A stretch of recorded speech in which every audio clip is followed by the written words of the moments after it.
Welcome to the third edition of 10 very quick, simple little Ableton Live tips to help speed up your production. This one's going to be a little bit more production focused and a little bit more advanced than last time. Okay, so the first tip I've got here is use the utility for gain control. What I mean by this is if we load up in a utility over here, you see the utility has this gain knob.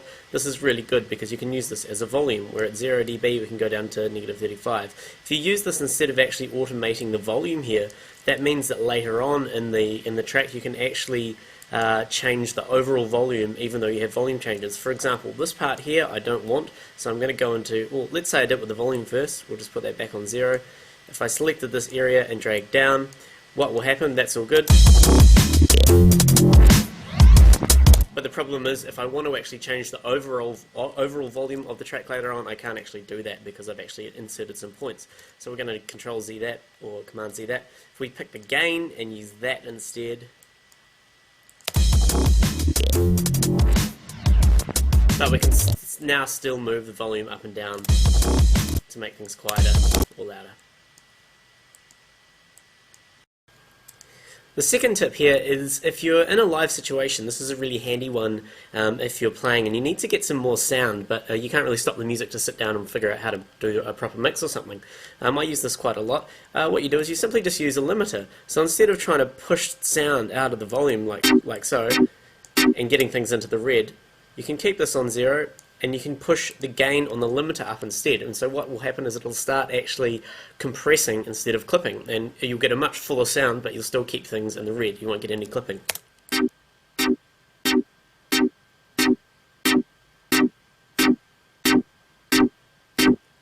And you can see we're still in the green here.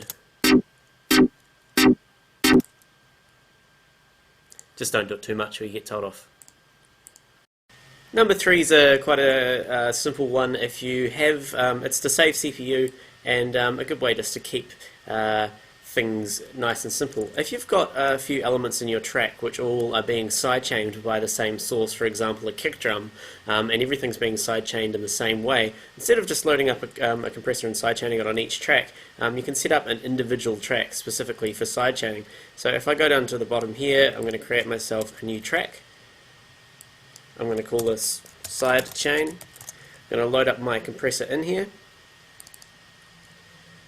and we are taking it from the bass drum of the kit. So I'm going to open up my side chain, turn the side chain on, select my kit track. We're just going to have a listen for a minute to see what we've got here. So we're going to turn the EQ on and put it into a low pass, so we've just got the kick drum coming through.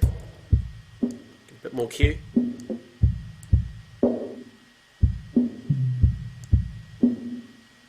That'll do us. Great. So now we've got our sidechain track all set up. I'm going to turn off the monitor here. I'm going to turn off the solo here. And let's have a listen to what I want to send to the sidechain.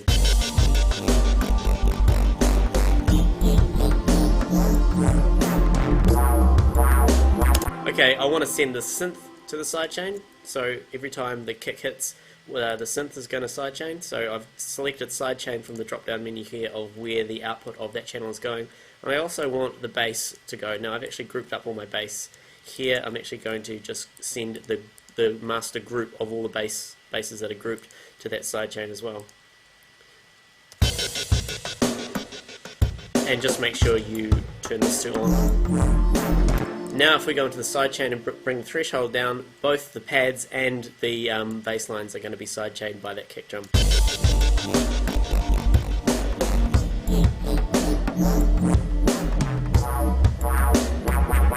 You can hear the snares coming through a bit there as well. But that's a really good way to cut down CPU and keep things simple. You can just have a sidechain track there ready to send stuff off to. Now this one's a very subtle effect, but it makes quite a lot of difference. It's a way of kind of tuning something percussive, or you can do it with anything really, to the actual key of what your tune is currently in, but without actually having to transpose it around. So I've got this little bongo thing here in a pad. I mean, you could move the transpose around here and try and find the key that the pads are in. But we're not going to do that. this is a quick little way to actually get a slightly tuned feeling to it without actually changing the transpose. So I've loaded up an EQ8 here, and what I'm going to do is I'm going to take one of the poles here, I'm going to give it lots of Q, so it's a really, really sharp sound, and if I play it now and move this around, you'll actually be able to hear a note.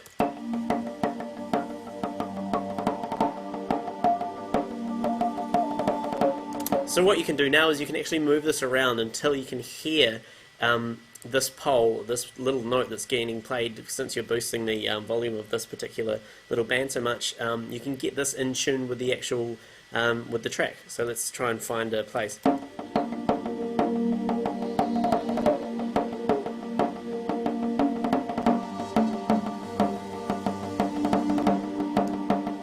Now you can hear how that's kind of in tune. Now what we can do is we can slowly bring the gain and the Q down until it gets to a point where you can still just slightly hear that particular tone of the sound, but it's not intrusive like it currently is.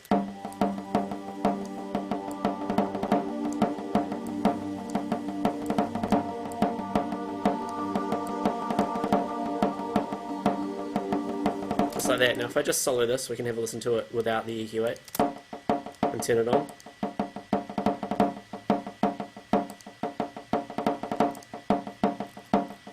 And bring those pads back in. Where are they?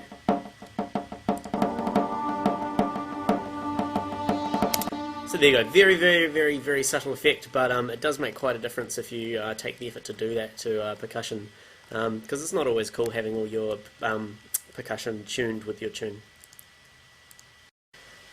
We're just going to keep on this percussion one again here. This next tip is to give a little bit more of a human feeling. Now a good way of doing this is by using velocity on the individual notes. You can see here I've got velocity, so each of these notes is playing a different volume. That one's lower than that one, and this is the loudest, and etc. That gives it a nice... So that's all good, but if we load up our impulse, you can do this in a drum rack with the simpler as well, we can actually turn on the filter here. And you can see if we bring this filter down,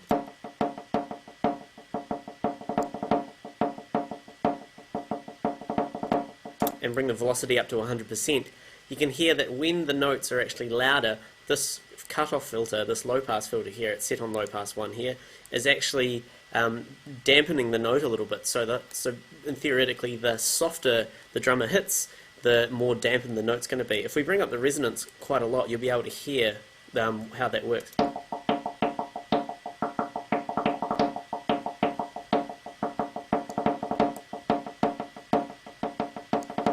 If we go in here and add some lower notes, let's just make all these really low, holding down the command key and dragging, select your notes, command key, drag.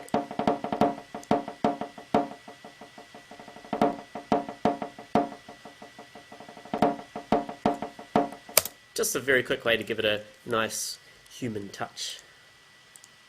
Tip number 6. Now this is a quick way to give your lead or whatever you want a kind of a rhythmical gating effect, very simply using the auto filter. So I'm going to load an auto filter up here.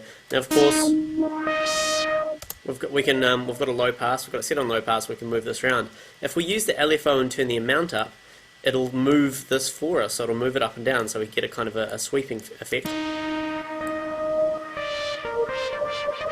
And as we bring the rate up, it'll do it faster. We're going to turn phasing off at the moment. That's what's making it go in the left and right ears.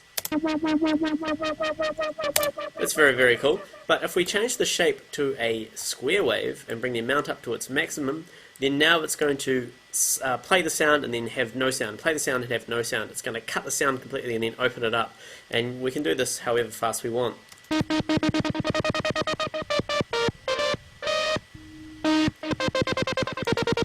We can also turn on the sync here, so we can actually do it in time.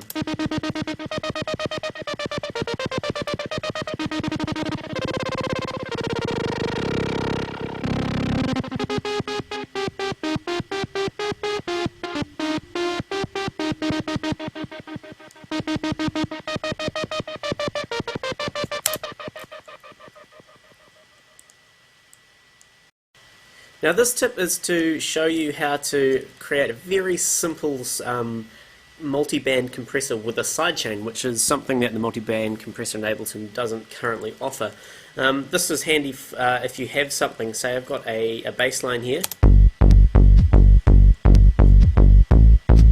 and I want to compress this bass line and I want to sidechain it so that when the kick plays the bass gets out of the way. So we would do that by loading up a compressor,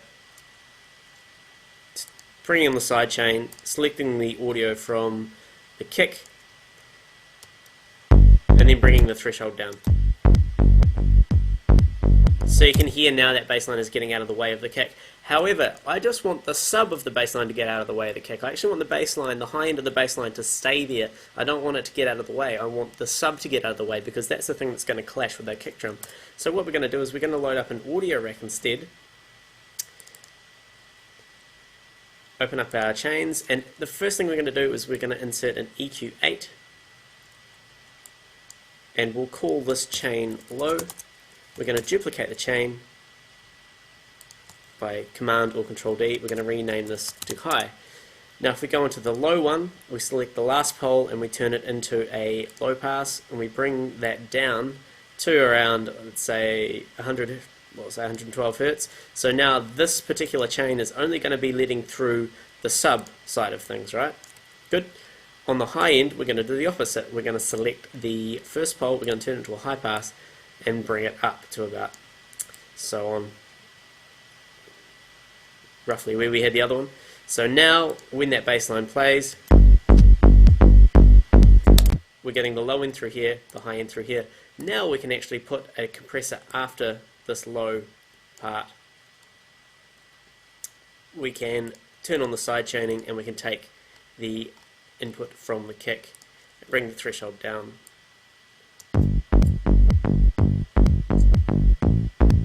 So now just the sub is currently being sidechained. The high is completely untouched.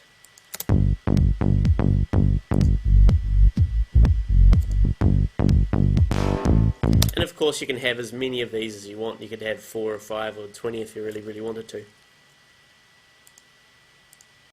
Tip number 8. This is a quick way to get lots of quick little funny sounds into a tune. I do this a lot. It's a really good way to put in some rhythmical things when you're just starting a track, just to get an idea of how things can go. It usually sparks some interesting ideas. This is a bit of a funny one. So I've got this loop here, which I'm pretty unhappy with at the moment. So, well, it just needs a little bit more. So I'm going to insert an audio track, and I'm simply just going to use the microphone of my computer here. I'm just going to hit record up here. I'm going to solo the track so I don't get distracted, and I'm just going to make a few quick funny sounds.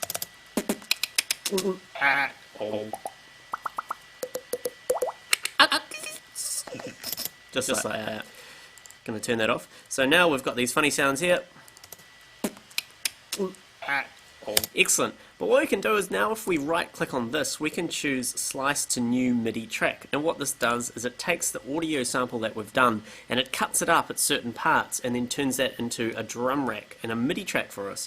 So if we go create one slice per, keep this on transient, what that means is it's going to go through and find each individual little hit that I've done and slice it there. So that means each new little hit in our MIDI track will have will start on a new sound. And that's all we need to do. If we click OK, it'll go ahead and work, donk, donk, donk, donk, donk, like so, and it's given us this new MIDI track here, and it's also given us a MIDI clip which plays those little funny sounds that I've done in time to how they actually are. So we don't actually need this audio track anymore. Let's solo this track and have a listen. Cool. If we go into this drum rack here, you see we can play individual hits.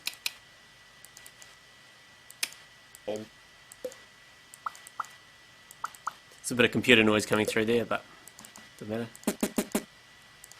So now if we delete this MIDI clip, we'll just insert a new one, and we'll just start playing our loop and adding things in. Just stretch this out a bit so we can see.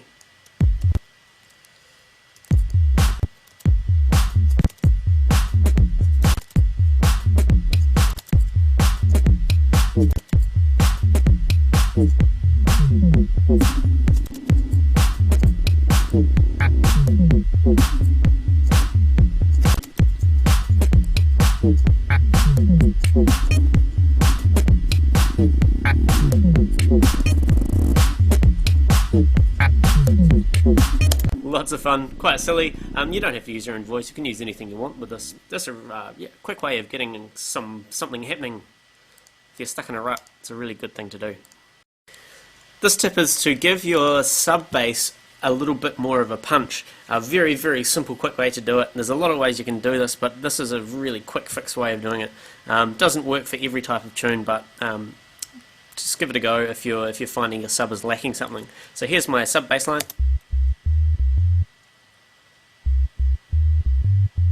Now I'm using operator here. Pretty much every synth you'll be able to do this. It has a pitch envelope. So what that means is if I turn the pitch envelope on, this line here is actually going to determine the pitch of the note each time the note is played. So if I was to bring the start of this up really, really high, you can see the peak is going up here to plus 36 semitones. You can go up to plus 48. We'll do it about plus 36. That means that the note's actually going to start 36 semitones higher than it actually is until it goes down to the sustain thing here.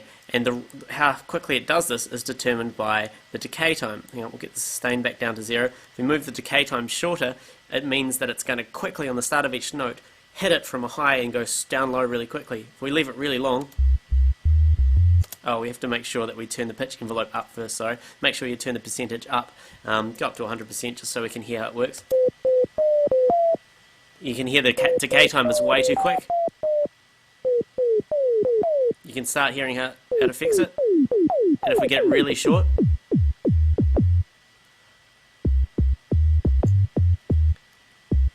almost like a kick drum if you want. And then we can bring the pitch envelope percentage down. This is how much of this actual envelope is applied to the pitch of the sub. You can bring the peak down a bit if it's a bit too much.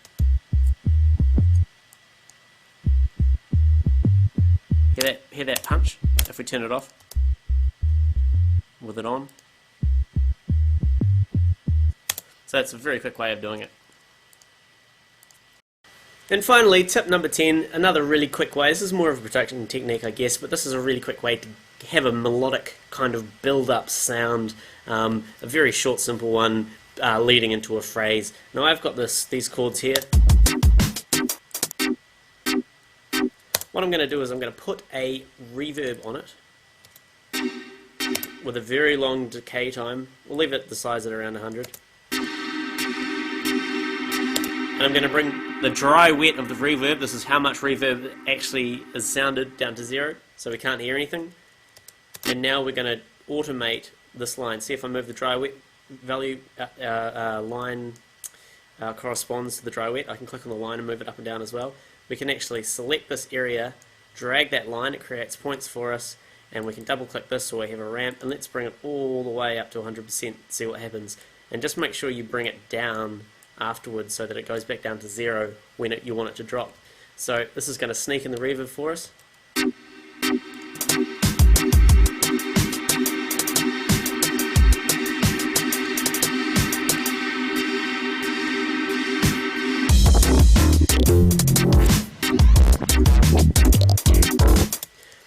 It's also better, I find, if you don't have a perfect ramp, if you actually add some more points in and draw a bit of a curve.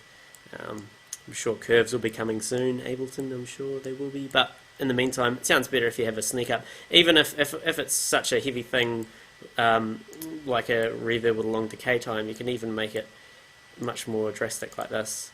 So it kind of sneaks in, and then just as it's about to hit, that's when the most punch comes through.